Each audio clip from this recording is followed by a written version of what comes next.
अबू उबैद कहते हैं कि एक मर्तबा ईद के दिन मैं हजरत अली रजी अल्लाह अन्हो की खिदमत में हाजिर हुआ।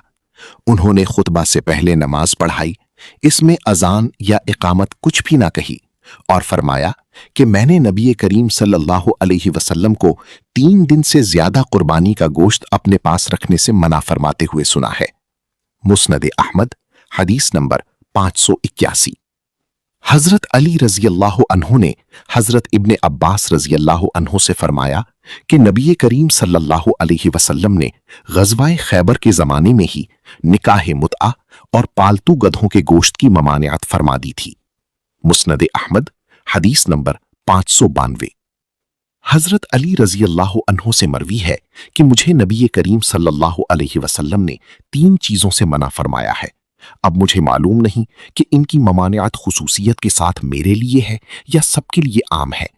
नबी करीम सल्लल्लाहु अलैहि वसल्लम ने मुझे रेशम और सुर्ख जीन पोश से मना फरमाया है और रुकू में कुरान पढ़ने से मना फरमाया है।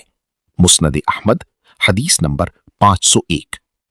हजरत अली रजी अल्लाह अन्हु से मरवी है कि जनाब रसूलुल्लाह सल्लल्लाहु अलैहि वसल्लम ने इरशाद फरमाया, जिन लोगों को कोढ़ की बीमारी हो उन्हें मत देखते रहा करो और जब उनसे बात किया करो तो अपने और उनके दरमियान एक नेजी के बराबर फासला रखा करो। मुस्नद अहमद, हदीस नंबर 581।